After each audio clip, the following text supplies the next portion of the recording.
So, the Pope died, and like most people, I went online to read the tributes, the headlines, the official statements, but somewhere along the way I started wondering, what don't we know about him? Because here's the thing, every public figure has a public image, and then there's everything else. The quiet decisions, the contradictions, the stuff that doesn't make it into Sunday sermons. This isn't a smear piece. It's not a sainthood application either. It's just a curious look into the man behind the papal title. The surprises, the criticisms, and yes, a few secrets that might just change the way you see him. Content 1. The hidden struggles with church abuse. Let's start with the elephant in the room.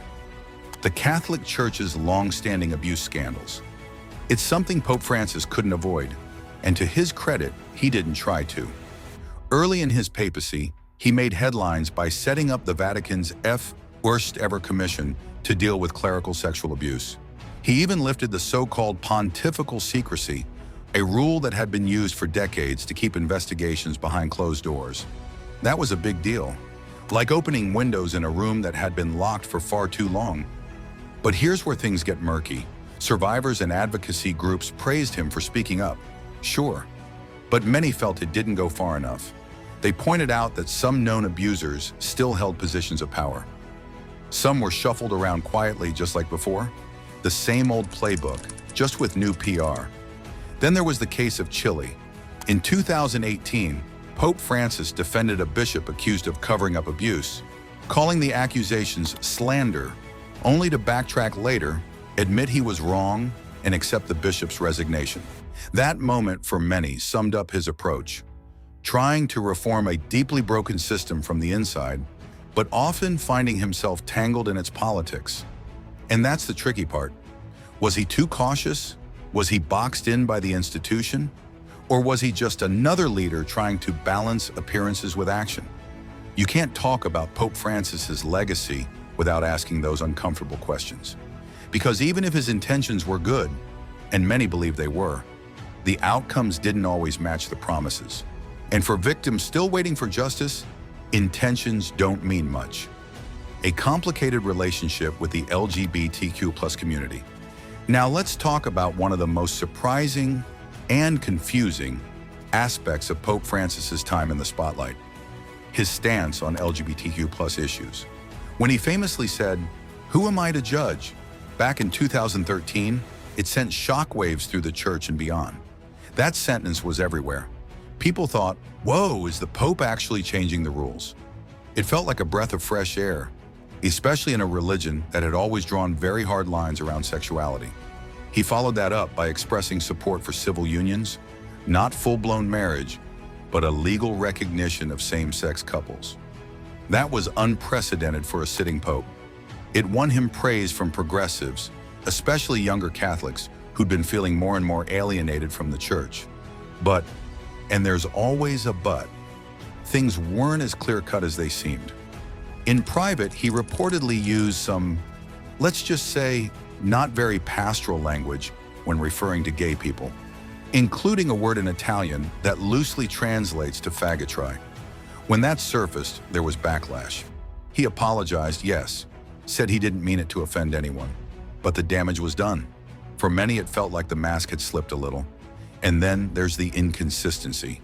On one hand, he'd meet with trans people, bless same-sex couples, and say the church should welcome everyone. On the other hand, official Vatican policy under his leadership still held the line, that marriage is between a man and a woman, and that certain lifestyles are sinful. It was like watching someone try to walk a tightrope in a storm. Some saw it as an honest effort to move the church forward without tearing it apart. Others saw it as cowardice, gestures without substance, words without real change. So where does that leave us? Honestly, in a very gray area. Pope Francis didn't wave a magic wand and change doctrine, but he did shift the tone. Whether that shift was deep enough or just surface level, well, that's still up for debate. The mystery of his homeland absence. Here's something that doesn't quite add up. In over a decade as Pope, Francis never once returned to Argentina. Not for a visit, not even for a symbolic tour. Nothing. Now, for most world leaders, skipping your home country for that long would raise a few eyebrows. But when you're the Pope, the first ever from Latin America, it just seems off. So why? Well, there are a few theories. The official Vatican explanation? Timing, logistics, priorities elsewhere. But behind the scenes, there's something more complicated going on. Something political. Back in Argentina, Pope Francis, then Cardinal Jorge Bergoglio, had a tense relationship with the government. He clashed with then-President Cristina Fernández de Kirchner, often criticizing corruption and social inequality. Their back and forth was no secret, and while things may have cooled on the surface, many believe those tensions never fully disappeared. Then there's the idea that returning home could have made him a political lightning rod. His presence might have been interpreted as support for one side or another, something he seemed determined to avoid, especially in a country still deeply polarized, where even religion isn't safe from politics. But here's the twist. Some believe his absence wasn't just about politics. It might have been personal, a quiet form of exile, a way to leave the past behind and focus fully on the future of the church.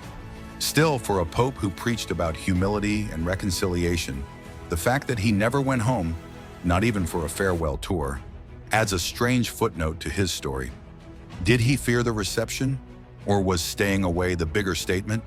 It's one of those mysteries we may never get a straight answer to, but it speaks volumes without saying a word. 4. Vatican secrets and personal quirks. Now let's shift gears for a moment, because behind the heavy politics and serious reforms, Pope Francis was also full of surprises, and some of them pretty weird, honestly. Let's start with where he lived. Most popes move into the lavish apostolic palace. Think marble floors, frescoed ceilings, gold trim everywhere.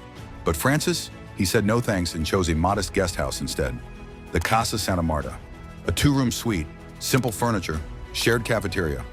That's where he stayed for his entire papacy. He cooked his own meals, did his own laundry, and drove a used Renault around Vatican City. To the dismay of tradition lovers, he even wore regular black shoes instead of those flashy red papal ones. These weren't just random habits. They were part of his whole identity, the people's pope, a man who wanted less distance between him and the rest of us. But some of the lesser-known quirks, that's where it gets even more interesting. He used to be a nightclub bouncer. Yes, before priesthood, he worked the door at a bar in Buenos Aires, which in hindsight explains his no-nonsense attitude with certain church officials.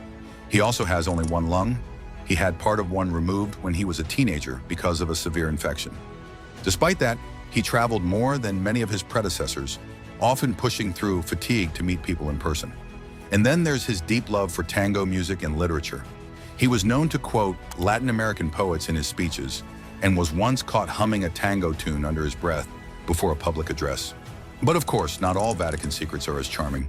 There are stories, long whispered, about hidden archives deep beneath the Vatican, restricted libraries with texts the public has never seen, ancient prophecies, records of exorcisms, political deals made in back rooms.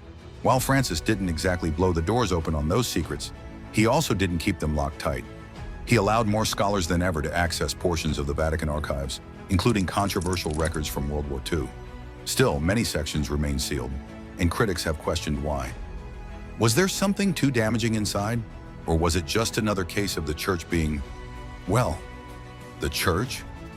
Pope Francis liked to say the church should be a field hospital after battle, open, accessible, human. But there were always limits to what even he could expose. And those limits, they raised just as many questions as the secrets themselves. Final wishes, and a very unpapal goodbye. When news of his death broke, people expected the usual. Grand processions, the gold-trimmed coffin, maybe a few world leaders shedding tears in front of cameras. But Pope Francis had other plans. Turns out he didn't want any of that. According to those close to him, he requested a simple funeral.